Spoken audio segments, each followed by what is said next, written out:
I am 18 years old male, I'm a high school senior and proposal season is currently in full swing. I was in my AP Chem class when suddenly an entourage of people entered my classroom with a disabled girl.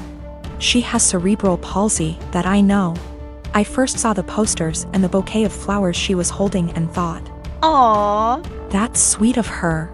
Then they revealed the posters and I read my name and was completely taken aback. I literally almost had a anxiety attack. I didn't know what to say at all and the entire class was cheering and people even started filming.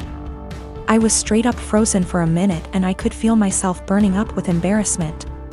Of course I wanted to say no, but since it was so public and everyone was waiting for me to say yes, I did and hugged her. Everyone clapped including the teacher and I was mortified. One of my buddies asked me if I was okay. Afterwards, since apparently I looked like I was gonna burst into tears and I told him I literally did not expect that at all, and I didn't want to say yes. He suggested that I go find her after school or something and explain that to her and I agreed. Now, this girl is really nice. We had a class together last year and sat next to each other for a majority of it and talked quite a lot. I would say we were friends then, but we haven't spoken more than 2 times this school year, so we've definitely drifted apart. That's why I was completely shocked when she sprung the prom asking on me. Usually, people have their friends make sure that the other is at least aware before doing the asking to prevent situations like this.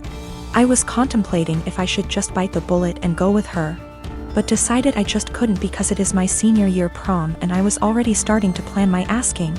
There's this girl that I've liked for a couple of months now and I recently heard from my friends that she likes me back, so I was gonna ask her. So I ended up going to the special ed classroom after school where I found her and asked if I could speak to her outside. I told her everything and how I really appreciated the gesture. But I was already planning on asking my crush to prom and she was crushed. She started crying really loudly and asked me why I couldn't have just said no, and I said that I didn't want to embarrass the two of us in front of all those people. At this point, one of her aides came out to check on us since she could hear the crying, and the girl told her aide what happened and she straight up glared at me and said, "That's not okay." Now I feel like absolute shit. I have a cousin by marriage, husband's cousin, that's 22 and dying of cancer. It was always her dream to marry and be a mom, and now that's not going to happen. It's hard on everyone. She has a much older fiancé, 30 years, and they had a symbolic wedding so she could have the experience. They started looking for ways to get access to a baby that she could take care of and experience some level of child care that way. But with 2020 and ethics in general, there's not a lot of ways to do that safely. My husband and I have the first and so far only children of our generation, who are 10 months and 23 months old. I had hopes that it wouldn't happen, but her parents asked me if she / they could borrow my younger baby for a few weeks. The cousin and her fiancé would basically be play acting having a baby. Her parents would also join in on pretending. There would be photo shoots and everything. This makes me really uncomfortable. It's really creepy. I cannot understate how creepy I think this is. I know that her not getting to live her dreams is sad, but I don't think this is the answer. I'm worried it will be traumatic for my baby. She's almost a year old and will, well, notice that her entire family will just vanish overnight for what will seem like forever. She's also still nursing, and they don't really seem to care about this factor.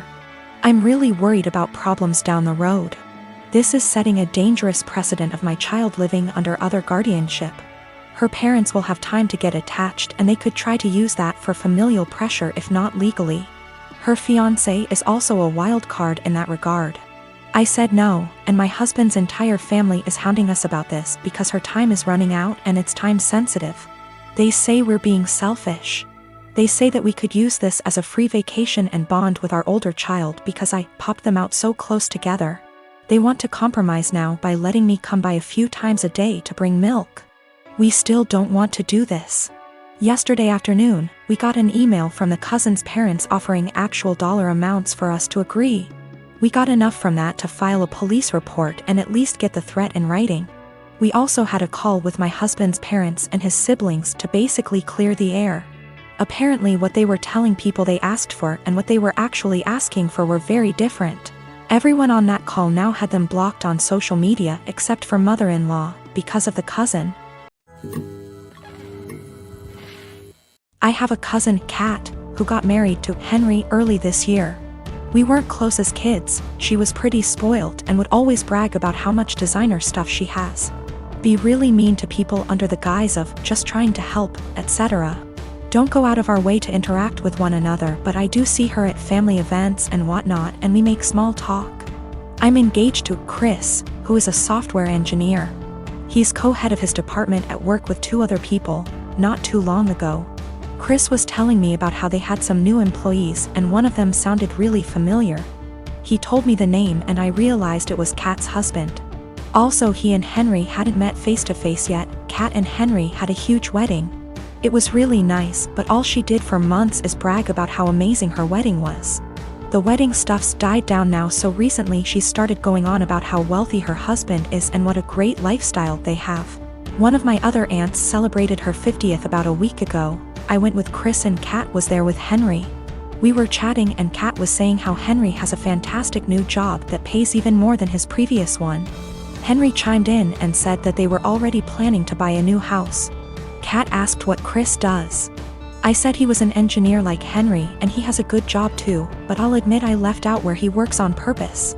She smiled and nodded, then said it's fine. She understands that I'm embarrassed and want to keep it quiet. So that was pretty much the end of our conversation then. When we were leaving, she pulled me aside and told me to let her and Henry know if we needed help with the wedding. Obviously I knew what she meant and it was just another dig, but I said, Bye. And left. Literally 2 days later, I get a DM from Kat and she's furious, well, as much as one can be through text. That I didn't tell them that Chris was one of Henry's bosses. Henry was shocked to see him in the office and Chris made a comment, tell Kat OP and me don't need help but thanks for offering. Henry's really embarrassed and so's Kat, and she said that we made them look bad on purpose and if she knew, she'd have never made those comments. It was my duty to tell her and Henry. Chris and I had a really good laugh over this, but she sent a text out to the family group chat we have saying how she was blindsided by me. A few others said that what we did was petty and wrong.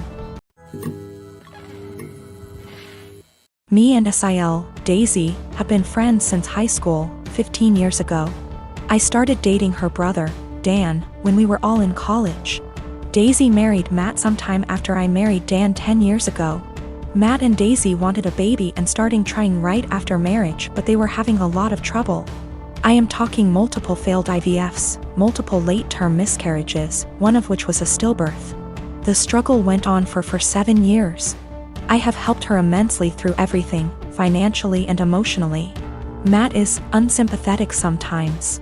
He behaves as if it's a batch of bad cookies and immediately guilts her into trying again.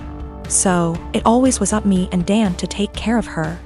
Despite many talks from me and Dan, she remained married to him and kept trying again and again.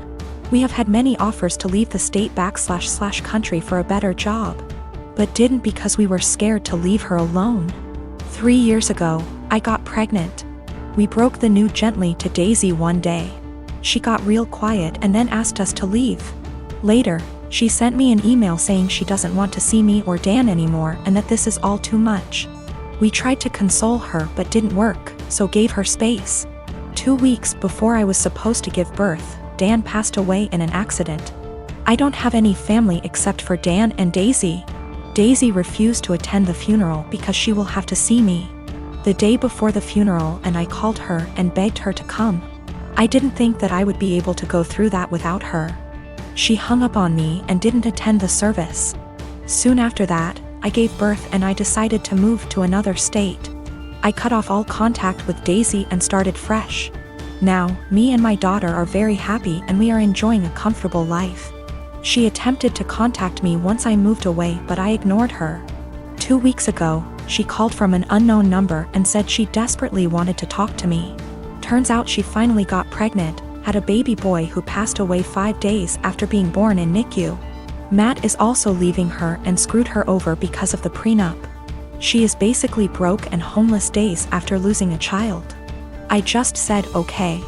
She then asked, "Are you really not going to say anything? You are really not going to help?" I pretty much said, I don't care about you. I don't care about your life. I don't care about Matt. I don't care that your baby died. Just leave me and my daughter alone. And then hung up. Since then she has been sending me multiple emails and VMs stating how awful I am and how heartless and how much Dan would be disappointed. I continue to just ignore everything.